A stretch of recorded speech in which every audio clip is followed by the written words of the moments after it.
oleh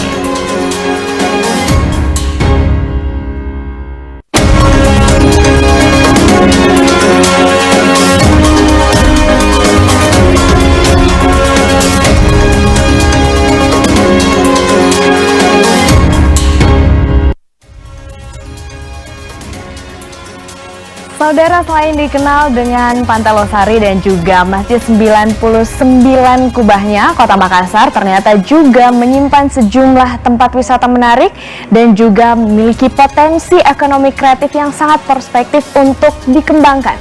Pemerintah Kota Makassar pun melakukan sejumlah langkah dan upaya yang tentunya melalui program-program unggulan untuk memajukan sektor pariwisata dan juga ekonomi kreatif. Lantas, apa sajakah program inovasi yang dilakukan pemerintah Kota Makassar serta bagaimana capaian kinerja selama ini oleh pemerintah Kota Makassar akan kita bahas selama 30 menit ke depan bersama saya Wida Anggreni hanya di Bincang Kita.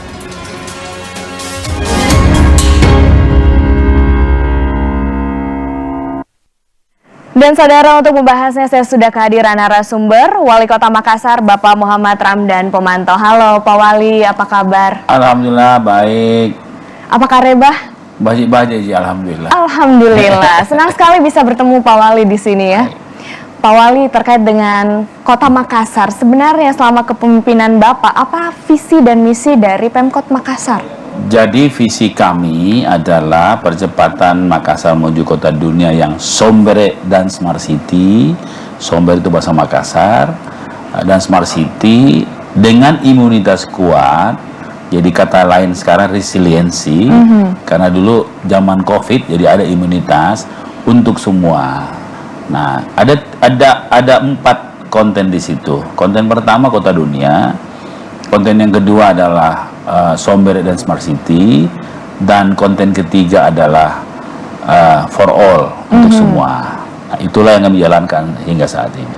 Dan juga yang menjadi salah satu potensinya adalah potensi pariwisata juga yang ada di Kota Makassar. Selain kalau ke Makassar, kita ke Pantai Losari, iya, Masjid 99 Kubah, destinasi lainnya sebenarnya apa sih Pak Wali? Ya, pertama saya ingin sampaikan bahwa kata sombere itu mengandung kaidah turistik, ya, bahwa keramahan, persaudaraan, dan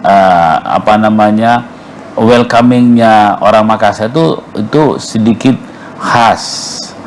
Nah, sehingga memang pariwisata menjadi perwujudan daripada sikap-sikap anak-anak Makassar atau kota Makassar yang tentunya menjadi daya tarik tersendiri.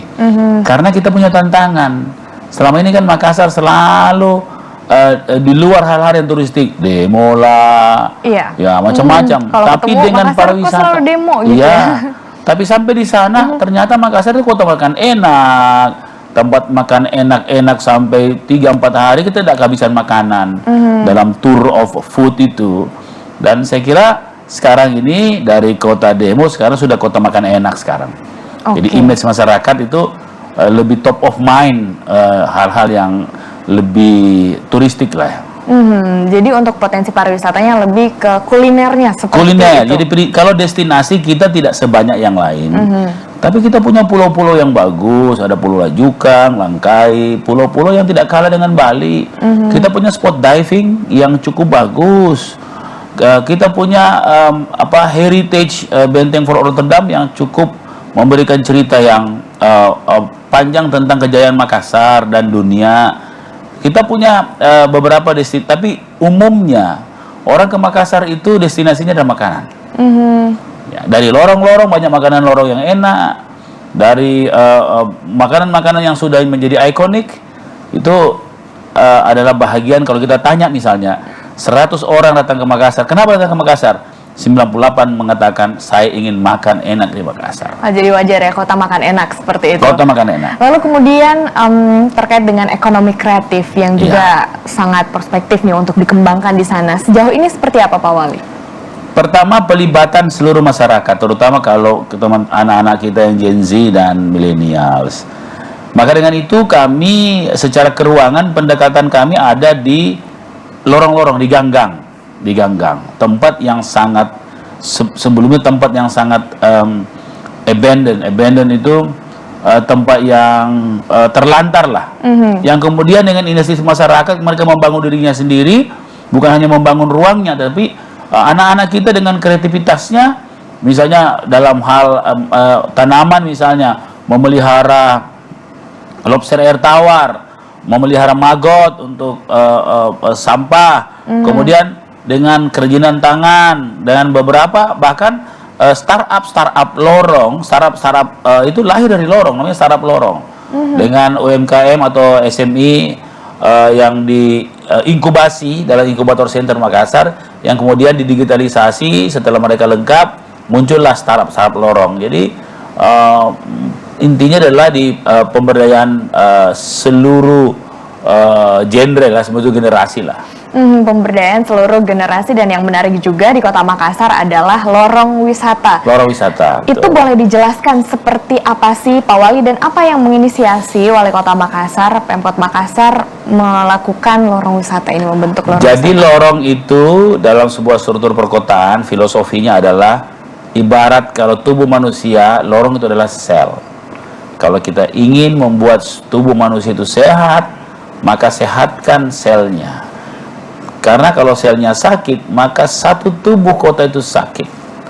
Maka dengan itu 8.000 lorong di Makassar lewat motivasi dan program pemerintah kota, dan didasari atas inisiasi warga secara sukarela dan berkelompok, yang kemudian membangun inisiasi-inisiasi, kemudian kita mensupporting mereka, dan alhamdulillah hasilnya sekarang ada sekitar 2077 lorong. Ada sekitar 1.600 yang sudah ber-CCTV, dan dengan sistem data yang berbasis QR Code dan Metaverse, dengan monitoring seluruh skala-skala, baik skala sosial, ekonomi yang kita coba ukur per lorong, dan hampir semua lorong itu sudah berpenghasilan dengan memelihara lobster air tawar, cabai, dan lain-lain. Dan lorong-lorong memberi kontribusi terhadap kestabilan inflasi di Kota Makassar. Seperti apa kontribusinya tuh Pak Wali? Karena dia mampu memperkecil Gini ratio. Kemudian yang kedua, menstabilkan inflasi. Karena kebutuhan masyarakat lorong terpenuhi oleh city farming yang ada di situ. Nah, lorong wisata itulah ini adalah sebuah serial lorong. Dulu namanya lorong tidak rantasa atau tidak lorong bersih. Kemudian ada lorong sehat, ada lorong garden, longgar.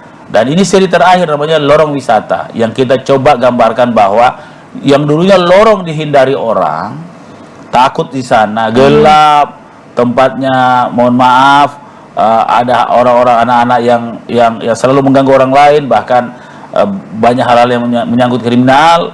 Sekarang menjadi lorong yang terang, enak dikunjungi, ada makanan enak di dalam, masyarakatnya ramah, dan kemudian mereka dalam kelompok-kelompok lorong ini terus menumbuhkan inisiasi-inisiasi positif untuk memperkuat dan mengeksiskan lorongnya mereka semua. Wah, jadi ada kegiatan-kegiatan positif ya yang dilakukan. Banyak jadi Anda sekali. bisa membayangkan saudara gang-gang yang ada di Kota Makassar, Betul. yang disebut dengan lorong wisata ini sudah disulap menjadi indah dan juga nyaman. Wah, menarik sekali nih terkait dengan program-program unggulan dari pemerintah Kota Makassar. Akan kita lanjutkan usai jeda berikut ini. Tetaplah bersama kami di Bincang Kita.